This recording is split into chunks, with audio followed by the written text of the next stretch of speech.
On September 21st, 2021, JP Morgan Chase Bank announced the acquisition of Frank for $175 million by CEO Charlie Javice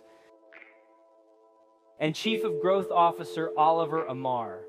He would later join the company in 2017 to market the Frank website, which was a tool in which anyone can file a FAFSA in under 7 minutes, most importantly for free. It would ultimately be named with frank.org, derived from a family member's name someone could seek help from. But on January 12, 2023, nearly 6 years after the beginning of the startup, the website would be shut down, and on April 4, 2023, Charlie would then be arrested in Newark, New Jersey, and charged on 4 separate counts. But how exactly did this happen? First, let's take a look back. Hi, I'm Charlie Javice, and I'm the founder of PowerUp and currently a sophomore here at Penn. In 2009, Charlie Javice would make her first tweet on her first startup called PoverUp, short for Poverty Up. The mission was simple. It was a platform to learn, connect, and invest in microfinance, while aiming to alleviate foreign poverty with an important option in the platform in which to invest your money directly. During that time, she tweeted out a link that was called "Here's Our Pitch," linked 3 YouTube videos with a simple 3-minute explanation of the mission. Although the idea was great, it seemed nothing different than a charity, with the addition of a sustainable return for those receiving the help across the world. The video has added emotional music, possibly triggering those who also donate to charity, and shows examples of lifting families. The reality was that this wasn't going to be a real solution to the problem and would later reveal the downfall of the PoverUp startup. Here's a partial clip.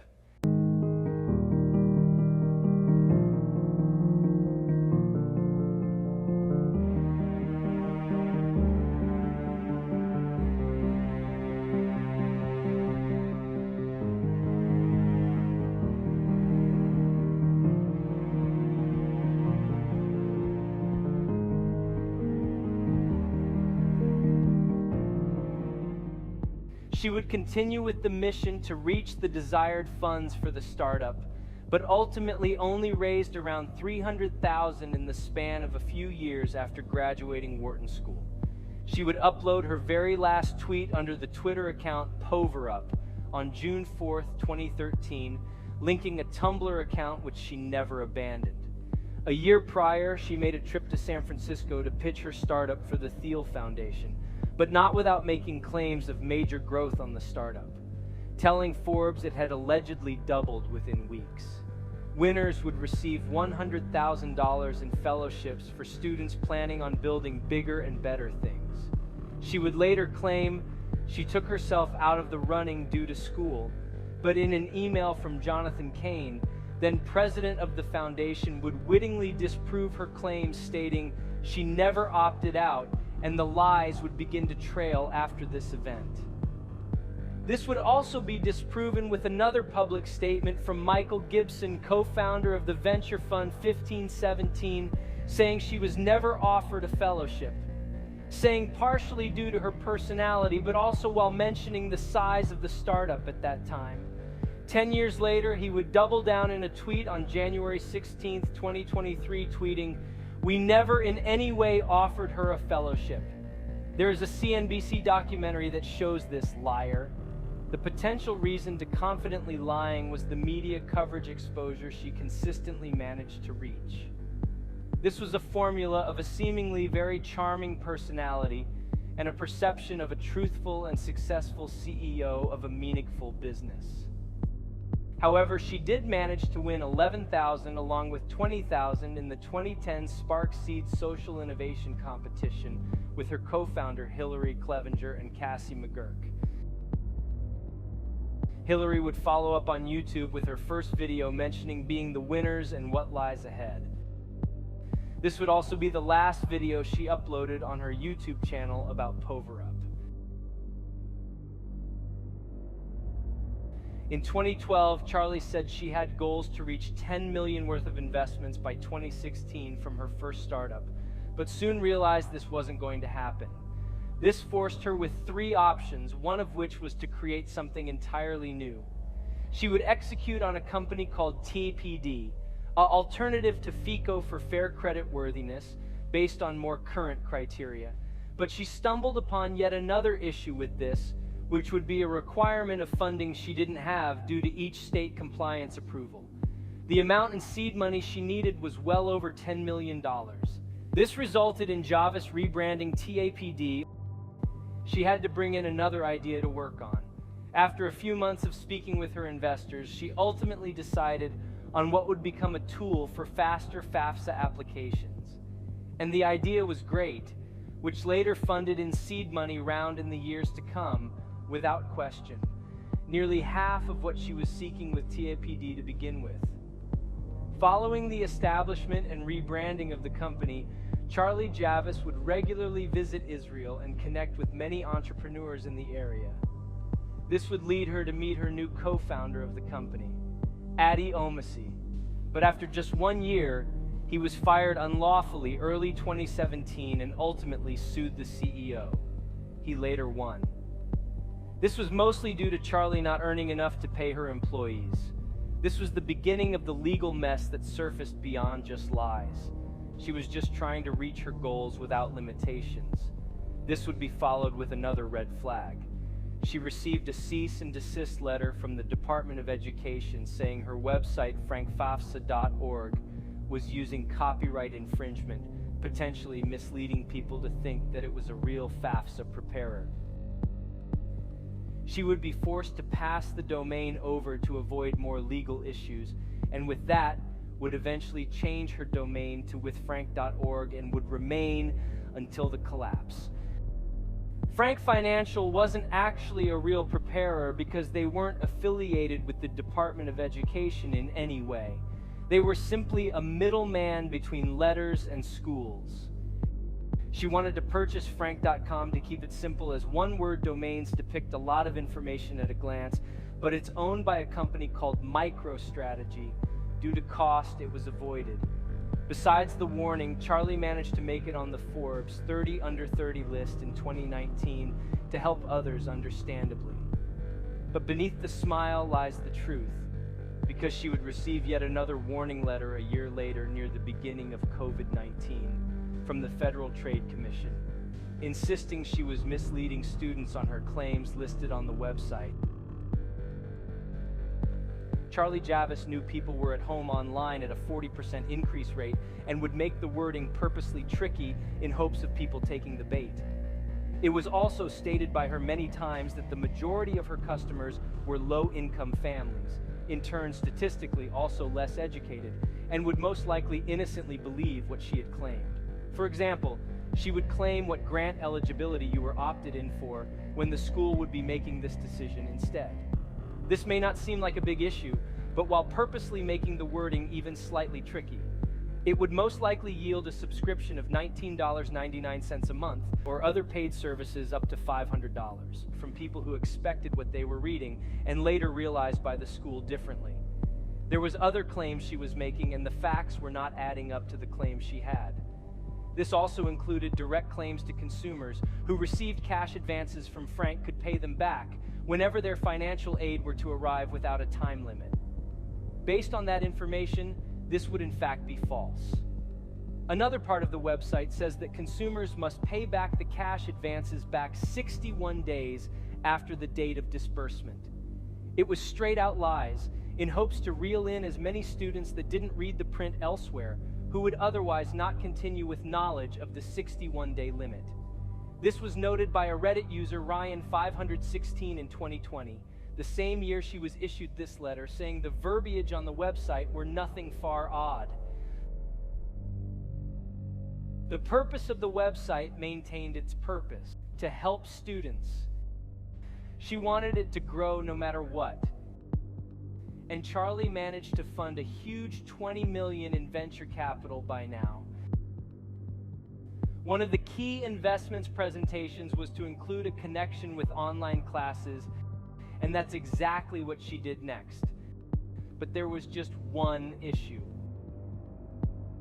Many of the universities that she was adding had no knowledge of Frank's supposed tuition sharing.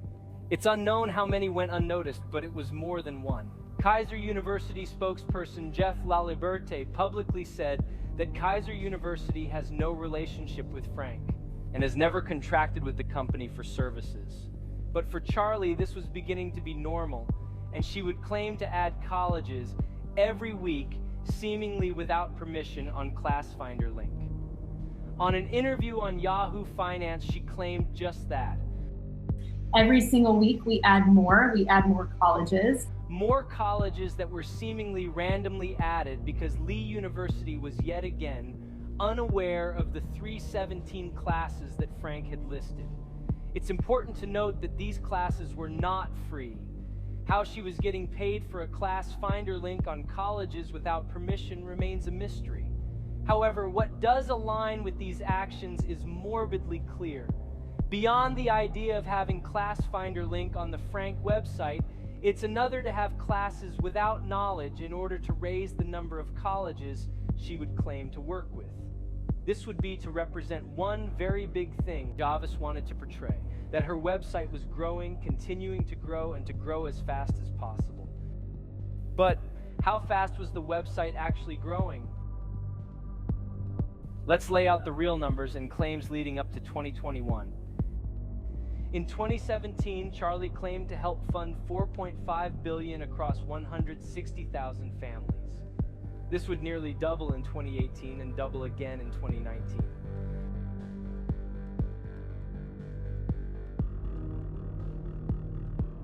However, the number of students portrayed as Frank customers in 2021 would be 350,000 since the launch.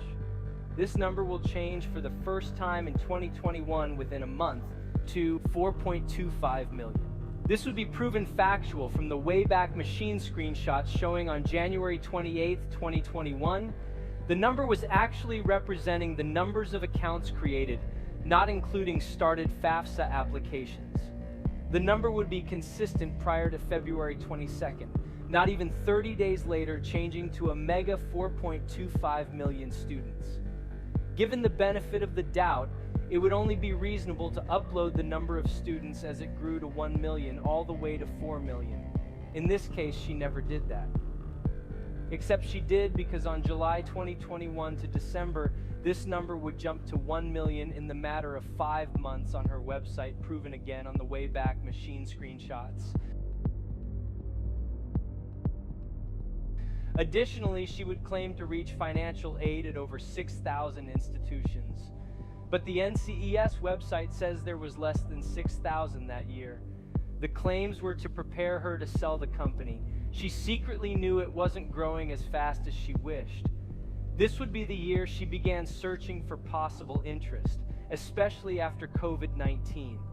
In 2021, she pitched Frank to 2 banks and started the acquisition process with both. But on July 14th, Manhattan Bank number 2 would no longer proceed, and Charlie would be left with JP Chase Bank for a possible deal. Javice emailed JPMC executives for the first time in March 2021. It would lead to the beginning of possible interest between the two companies, and after a few months, the process would officially begin due to the data and value Javice presented to both banks initially. Before making contact, Javice knew the company had a strong possibility of closing a deal, the goal of her website, in combination with the scale she claimed it was highly likely for this to happen. If so, this would begin with a simple 10-step process called the M&A process. Javice began with the first step on or around July, called the acquisition strategy. Between July 2nd and July 9th, Javice produces an 18-page PDF PowerPoint presentation along with other information that Frank had 4.25 million users with a steady growth rate, in which would be repeated in all future presentations hereafter. This also included to have 1.4 million new users in 2020 alone, representing the major growth she was actually making up. Javice defined users as individuals who had signed up for an account with Frank and for whom Frank had collected 4 particular data points: first and last name, email, phone number. The following day, on July 7th, Frank then opened its data room to many JP Morgan employees working on the potential acquisition.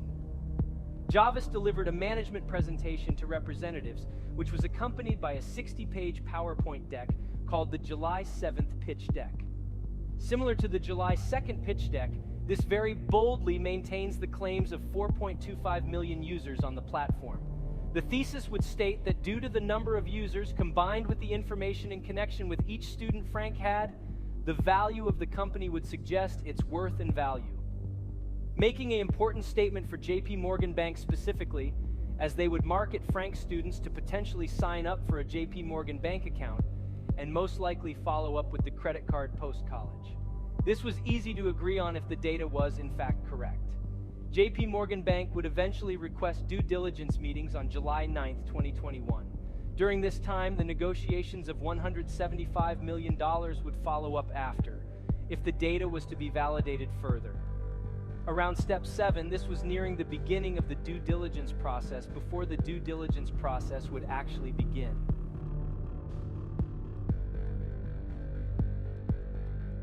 The diligence meetings were held the following week on Monday and Tuesday, with one of the meetings lasting almost an entire day. The process would continue between 2 weeks, and after 19 days, JPMC would ask Javice for validation on the data provided on August 1st, 2021. It was later revealed. This was the same day she would attempt to acquire a fake data set from Frank's engineer, which he willingly denied. This would lead her to request only the real data files, which she accessed and would turn to another willing data scientist to do the dirty work. Frank's computer engineer later sent the real data through an offline access link directly to Javice on August 2nd, 2021. She would falsely tell the new data scientist that it was a small portion of Frank's real data when in fact it was all of Frank's data, that being around 140,000 users who started an application and about 151,000 without. The access link was sent to her new data scientist on August 3rd, 2021. During this time, Javice informed the data scientist that he had approximately 3 days to complete the synthetic data set, and he would receive $600 per hour for his work. Around August 4th, Javice would email a JPMC executive updating them that she's wrapping up the data when in fact she was paying her way into a crime. After a JPMC requested a validation report from the vendor company of the synthetic data report, it was forwarded directly from a vendor employee to JPMC upon Javice's request. This would in turn validate the purported information Javice was claiming on August 5th. This is to avoid sharing real data. In her defense, it was due to student privacy laws and she couldn't share her data directly. She came across a few problems with the fake data purchases. Certain information was missing that one company didn't have. The complexity of the vendor purchases didn't end there. That same week, she reached out to another data vendor to fill in date of births and other information that was missing. However, by this time, JPMC had enough information to join the merger agreement, and the agreement was set on August 8th, 2021. Javice had lied to almost everyone besides her chief growth officer, Oliver Amar, who was helping her along these purchases. By now, she had lied to her data scientists, the data vendor employees, and every JPMC employee she contacted, repeatedly and extensively. Before the merger agreement would close the following month, Javice would be required to continue to validate important information about Frank. The bank was required to validate certain information before closing the deal, and in order to fill in every bit of missing data she was creating, fabricating, and purchasing, she would execute the final purchase from the data vendor on August 19th, 2021. Ultimately, Javice purchased millions of records from data vendors by the end of August, and would use that information from previous purchases to fulfill data requests made by JPMC executives weeks and months later after the acquisition ended. The merger agreement would close on September 14th, 2021.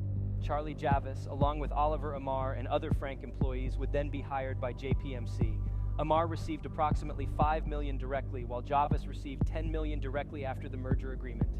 The scam was successful due to two major companies. Informian works as a data broker, while ASL sells student data. Together, the scam was made possible through manipulation and paying up thousands for the actual data. Axiom validates data without compromising the direct information, which is regularly used by JPMC. There was no red flags for the use of the service. This was in fact suggested by Javice, who could have simply passed up her access link to JPMC, but refused due to alleged privacy laws on Frank's data. This was an insane claim because she ended up sharing her very own consumers' information with a random data scientist for illegal work. With addition to her sharing her customers' data to a slew of people along the process, it was only a cover-up in hopes to succeed in validating falsifying information data through Axiom. The process is relatable to this example. Once you have the real database, you then use the provided information to generate a similar result, except the results are encoded in a way that validate the mirroring data without sharing the information directly. It's a complex and highly used way of sharing credential status indirectly. This is the exact way the data scientist used the data purchased by Javice and Amar to validate the fake information to JP Morgan Bank. Javice was fully aware that this would eventually be uncovered, except she expected it to take much longer.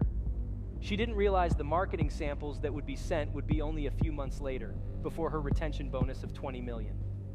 At the beginning of 2022, executives began with the process of testing a batch of 400,000 emails, marketing Frank customers, and although the emails are real, most of them outdated and no longer used, resulting in the disastrous 70% bounce rate. This would be the very beginning to the end before she would be fired, along with Oliver Amar, without receiving her $20 million bonus.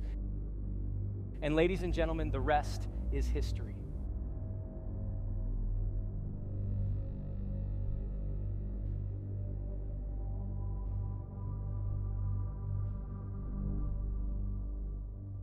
Customers come second, my employees and people come first.